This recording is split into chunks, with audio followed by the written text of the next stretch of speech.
Hace algunos meses una mujer me escribió muy preocupada y me decía allí en su mensaje: pastor, perdóneme, pero diga lo que usted me diga, yo no voy a volver a creer en Dios. Durante toda mi vida yo creí en Él, pero ahora acabo de comprobar de que Dios no existe. Durante 4 años yo vine orando por mi único hijo. Era el único hijo que yo tenía, para que Dios pueda restaurarlo, para que Dios pueda sanarlo de un cáncer que él tenía. Y ahora, a los 24 años de edad, él murió. Pastor, ¿usted cree que Dios es justo? Y volví allí a preguntar, ¿usted cree que Dios es justo? La primera pregunta que yo respondí a esta mujer, a esta dama que me hizo esa pregunta, después de contarme toda la tragedia y toda la historia, yo le devolví la pregunta y le dije: ¿tú crees que es justo culpar a Dios? Si tú me dices, si yo creo que Dios es justo al permitir que tu hijo pudiese morir, ¿tú crees que es justo que nosotros podamos culpar a Dios? ¿Tú crees que es justo? ¿Cuántos porqués en tu vida no han sido resueltos? Estuve leyendo un artículo interesante y decía que el 60% de ateos que existen en el mundo son personas que en algún momento creyeron en Dios. Todos creyeron en Dios. Sin embargo, ese 60% tuvieron tantas preguntas en su mente que no consiguieron encontrar respuestas. Y porque no consiguieron encontrar respuestas, llegaron a una conclusión. ¿Y cuál es la conclusión? Dios no existe.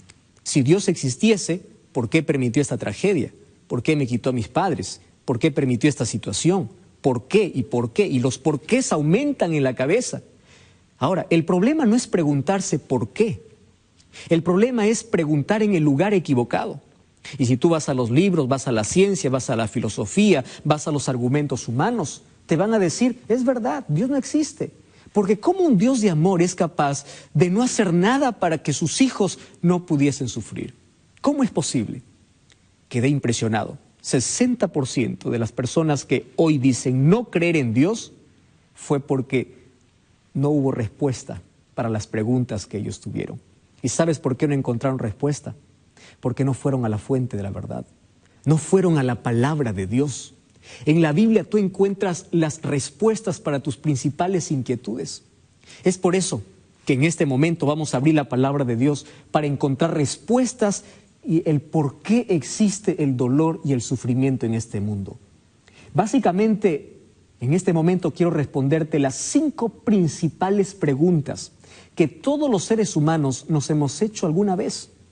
Yo también me hice alguna vez. Así que yo me siento identificado mucho con el dolor o con el sufrimiento porque ya también pasé por momentos tristes en mi vida. Y la primera pregunta que los seres humanos nos hacemos es: ¿por qué existe el sufrimiento? ¿Dios creó el sufrimiento? La respuesta es obvia, la respuesta es simple, la respuesta es sencilla de entender. Romanos capítulo 6, versículo 23 dice así: porque la paga del pecado es muerte, mas la dádiva de Dios es vida eterna en Cristo Jesús. Pastor, ¿por qué existe muerte? Por el pecado. ¿Por qué existe dolor? Por el pecado. ¿Por qué existen tragedias? Por el pecado. Pastor, ¿y por qué existe injusticia? Por el pecado. ¿Por qué? Todos tus porqués tienen un origen, tienen una razón de existir. Y para ello tenemos que trasladarnos allá al jardín del Edén, cuando Dios creó a Adán y Eva. En el plan de Dios, en el proyecto de Dios, al crear al hombre y a la mujer, no lo creó para que éste pudiese sufrir. Lo creó para que pudiese ser feliz. Lo creó para vivir eternamente. Pero esa felicidad y esa eternidad tenía una condición. Y la condición era que ellos deberían depender siempre de Dios, deberían ser leales a Dios, deberían obedecer las leyes de Dios. Y Dios allí probó su lealtad. Allí puso en medio del huerto, en medio del jardín del Edén, un árbol. Y dijo: no toquéis, no os acerquéis, no tomen de este fruto, porque el día que ustedes coman, de cierto van a morir. Y tú sabes toda la historia, ya lo hemos hablado muchas veces. Un muchacho cierta vez me dijo así: pastor, ¿y yo qué tengo que ver con eso? ¿Cómo es justo, cómo es posible que yo pueda tener que cargar un error de 4,000 o 6,000 años? Allá ellos pecaron, ellos ofendieron a Dios, entonces ellos merecían morir y ellos merecían todo el castigo. ¿Por qué yo tengo que cargar si yo no hice nada? Yo no estuve allí en el jardín del Edén. ¿Sabes qué me hizo pensar mucho esa pregunta? Porque yo tenía que darle una respuesta inmediata. Cuando él me decía, ¿qué tengo que ver con la consecuencia del pecado si eso ocurrió allá en el Edén y quien desobedeció fue Adán y fue Eva? Entonces, yo quiero que pienses también en algo. Es verdad que tú no tuviste nada que ver allí, pero tampoco tuviste nada que ver en el rescate. Tampoco tuviste nada que ver en la salvación. Por eso la palabra de Dios dice, por uno entró la muerte, pero también por uno entró la vida. Por Adán todos morimos, pero por Jesucristo todos podemos vivir. Eso significa, así como tú no tuviste nada que ver en la entrada del pecado, tampoco tuviste que hacer nada para que hoy puedas tener acceso a la salvación. Dios te entregó, Dios te dio. Entonces estamos en la misma situación también hoy que Adán y Eva. Es cuestión de nuestra elección para vivir o para morir eternamente. Entonces, la respuesta es simple. ¿Por qué hay sufrimiento? Por la entrada del pecado. Lejos de Dios es un caos. El momento que el ser humano se separa de Dios, empieza a morir. ¿Qué cosa es pecado?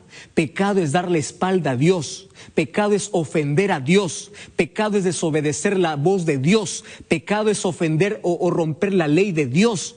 Es decir, romper una relación con Dios. Y cuando uno da un paso al costado de Jesús, cuando uno huye de Dios, entra en el terreno de la muerte, del dolor y del sufrimiento. Y aquí viene una segunda pregunta que los seres humanos nos hacemos. Pastor, ahora entiendo el origen del sufrimiento, pero ¿por qué todos tenemos que sufrir? ¿Por qué? Sabes, los seres humanos sufrimos por 3 razones. Primera razón, la mayor parte de nuestro sufrimiento son solamente consecuencia de nuestros actos. La gran parte de las enfermedades que existen en el mundo y que el ser humano tiene que cargar esa enfermedad en su cuerpo son por desobediencia a las leyes de la salud. Leyes que Dios estableció en su palabra. Leyes de alimentación, leyes de hábito, leyes de estilo de vida, etc. Tú sabes que hay cosas que te hacen daño, pero tú sigues consumiendo. Sabes que el alcohol trae cáncer, sabes que el cigarrillo te quita la vida, pero aún sigues consumiendo. Y en tu afán de ser libre en esta vida, no tienes control. Das rienda suelta a tus deseos, a tus impulsos, dices soy libre, yo no tengo a Dios, tengo mi vida, yo puedo hacer lo que quiero. Claro, y eso de hacer lo que quiero, ¿qué involucra? Involucrarse en el placer, dar rienda suelta a los sentidos, satisfacer nuestros propios deseos. Y dime, ¿dónde terminamos? ¿Acaso no terminamos cosechando aquellas cosas que nosotros sembramos en la vida? Y finalmente, ¿quién es el culpable? Culpamos a Dios. Tú eres el culpable del cáncer. Nunca decimos, yo soy el culpable por tener una mala alimentación. Dios es el culpable de las tragedias. Nunca decimos, yo porque destruyo el medio ambiente. Siempre tratamos de buscar un culpable. La mayor parte de nuestro sufrimiento son el resultado de nuestras malas decisiones. Y aquí quiero hablar para ti. Mientras más lejos estés de Dios, peores decisiones vas a tomar en la vida. Y vas a cosechar siempre lágrimas y fracasos. Mientras más lejos estés de Dios, entonces tú no vas a tomar decisiones sabias. Y allí tú te vas a hundir en el sufrimiento. Por eso es una pérdida de tiempo, pérdida de vida, pérdida de horas, vivir lejos de Dios.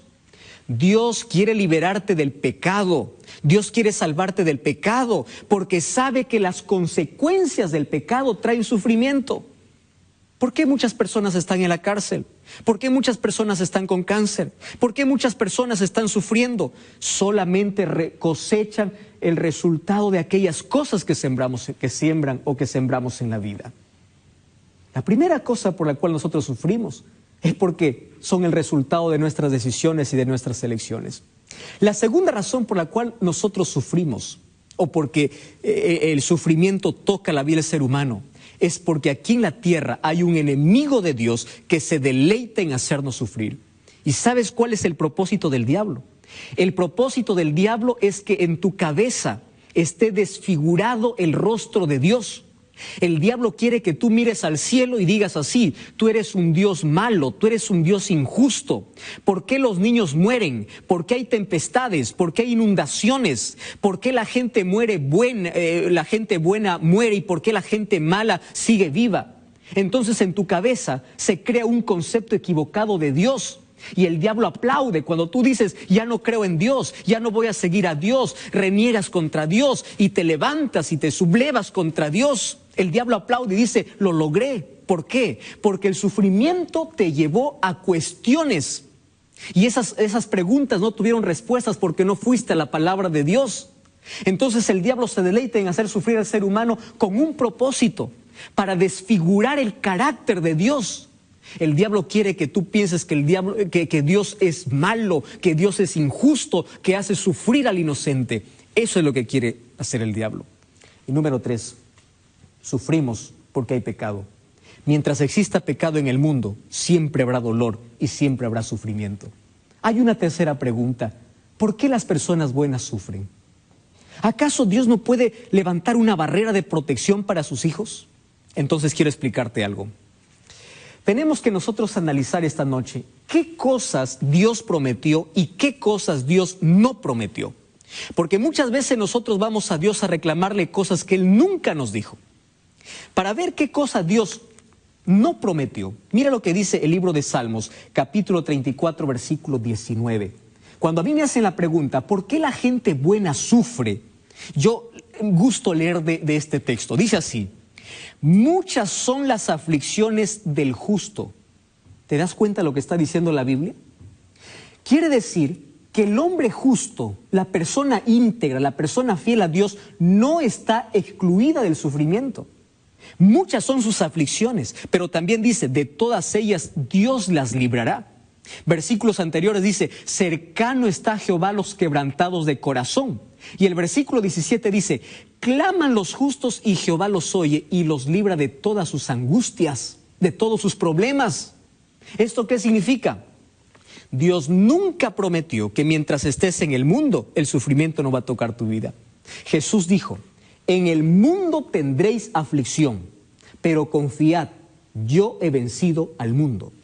Cuando tú escuches a alguna iglesia, algún predicador que viene y te dice: desde el momento que aceptas a Jesús, tú no vas a tener problemas, aquí paras de sufrir, de hoy en adelante vas a vivir solo en prosperidad, recuérdale que Jesús nunca nos prometió aquí en la tierra vivir sin problemas. Porque aquí en la tierra hay pecado, y la consecuencia del pecado es el dolor, y es el sufrimiento, y es la muerte. Mientras estemos aquí, vamos a sufrir. Es por eso que en San Juan 14:1 dijo: no se turbe vuestro corazón, porque yo voy a la casa de mi Padre y en esas moradas no habrán más dolor. Pero mientras vivamos aquí en la tierra, los buenos y los malos van a sufrir, los justos y los injustos van a sufrir, los inocentes van a morir, porque aquí en la tierra está llena de pecado. Ahora viene otra pregunta: pastor, entonces, ¿cuál es la ventaja de creer en Dios? Si yo voy a sufrir igual. Cierto hombre que tenía una grande embarcación preguntó a un cristiano y le dijo: ¿y tú por qué sirves a Dios? Si te da bien en todo, eres buen comerciante, tienes dinero, tienes familia, todo te va bien, ¿por qué sirves a Dios? No tiene necesidad de Dios. Este cristiano le pregunta a este piloto, porque él piloteaba allí una nave, y le dice: ¿y tú por qué tienes un ancla? ¿Por qué tienes un bote salvavidas? ¿No ves que el tiempo está bueno? Y el piloto le dice: no, es que nadie sabe que se va a despertar una tempestad. Entonces allí el salvavidas es mi única salvación. El cristiano le responde así: Dios es así para mí. Ahora estoy en buen momento, pero ¿por qué yo sirvo y amo a Dios? Porque en las tempestades de la vida yo sé a dónde correr, yo sé a dónde ir. David decía: Dios es nuestro amparo y fortaleza, es nuestro pronto auxilio en las tribulaciones. ¿A dónde corres si no tienes a Dios? ¿A dónde corres? Dime, ¿a dónde te vas? Una cosa es sufrir con Dios y otra cosa es sufrir sin Dios. Una persona que no tiene a Dios en el corazón, ante los problemas se enloquece. Ante las dificultades busca la muerte, la gente se suicida. Pero cuando una persona tiene a Dios en el corazón, puede perder el trabajo, pero cuando llega la noche se va a descansar y duerme confiado de que Dios va a proveer todas sus necesidades. Cuando una persona tiene a Dios y pierde un ser querido, llora, sí llora, claro que llora, porque la ida de un ser querido nos causa dolor. Pero Pablo decía, ustedes deben llorar como aquellos que tienen esperanza, no como aquellos que no tienen esperanza. ¿Qué significa tener esperanza? Que hoy yo entierro a mi ser querido, pero sé que cuando Cristo regrese, esa persona va a resucitar y allí no habrá más despedidas, no habrá más dolor, no habrá más muerte, no habrá más lágrimas. Esa es nuestra mayor esperanza. Entonces, querido, vale la pena ser fiel a Dios. Mira, el diablo manda el sufrimiento con un propósito, para destruir al ser humano y para que el ser humano pueda tener un rostro desfigurado de Dios en su vida. Pero Dios